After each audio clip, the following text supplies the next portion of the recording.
Pro vodné znamenia môže byť jún velice silným emocionálním měsícem. Hodně z vás může v júni řešit hlavně vztahy, návraty lidí z minulosti a rodinné témy. Důležité budou hlavně rozhovory. Něco může být konečně priznané. Někdo se vám může po dlouhé době ozvat a může se ukázat pravda, která byla dlouho ukrytá pod povrchem. Astrologicky je to pro vás velice silné období. Jupiter dokončuje svůj pobyt v Rakovi a tým zesilňuje emócie, intuíciu, vztahy a potřebu něco v životě skutečně precítit.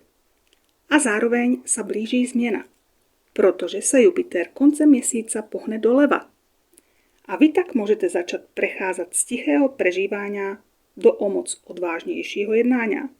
Jún tak pro vás může být měsícem velice důležitých emocí, vztahových uvědomění a rozhodnutí, které můžou změnit další směr vašeho života.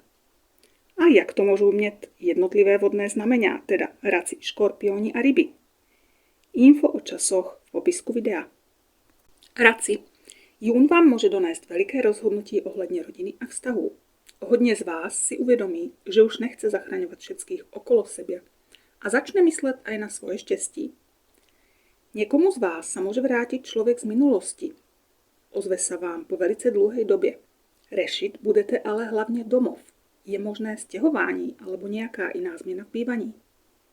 A konec júna může donést velikou úlevu, protože něco, co vás dlouhodobo psychicky vyčerpávalo, se začne konečně ukludňovat. A co vám na to říkali karty a runy? No, vidím tu zajímavé věci. Jún může některým rakom donést něco srdcového. Možný je nový vztah, flirt, alebo podobné věci. Půjde o něco velice príťažlivé, ale asi aj utajované. Jak keby milostný trojuhelník. To ukazuje jak tá trojka srdcová, tak aj tajemstvo na spodku našeho záhoráckého orákula, které ale úplně jasně ukázalo na lásku. A i runy potvrďujú, je tam na začátku správa, možno rozhovor alebo priznání. Potom je Urus, to může být velice silná až živočíšná přitažlivost. A na konci Manas, teda člověk, a hodně důležitý. Ráčci, přejeme vám krásný jún a děkujeme vám za všechny vaše komentáře, odběry a lajky. Dovidenia. Škorpioni. Pro vás může být jún měsícem velice důležitých změn. Ve vztahoch může dojít k vážným rozhovorom, které mnoho věcí vyjasňá. Některé vztahy se tím můžou výrazně prohloubit. Hodně velké témy tento měsíc budou aj témy práce a financí. Právě tento měsíc může padnout rozhodnutí ohledně práce a možná bude aj úplná změna směru. A po dlouhé době se něco konečně pohne.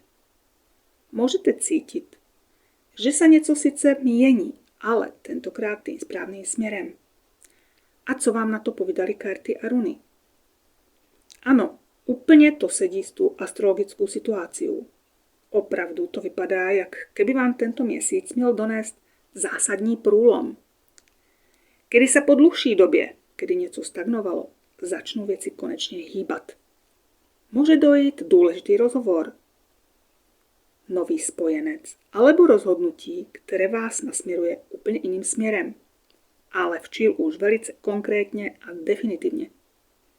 Může to být například nový vztah, pracovná ponuka, nový projekt, důležitá dohoda o spolupráci alebo celková změna směru. Škorpionci, přejeme vám krásný jún a děkujeme vám za všechny vaše odběry, lajky a komentáře. Dovidenia. Ryby, aj pro vás může jún znamenat měsíc velice silných emocí. Velikýma témama budou hlavně vztahy, intuícia a rodina. Ve vztahoch může dojít k nějakému návratu člověka z minulosti a k důležitému rozhovoru. Hodně aktivná bude tento měsíc aj vaša kreativita. Budete mít nové nápady a můžete začat nové projekty. Některé příležitosti můžou dojít velice nenápadně, ale neskôr se ukáže, jak byly důležité. Tento měsíc můžete cítit, že se ve vašem životě něco důležitého začíná měnit.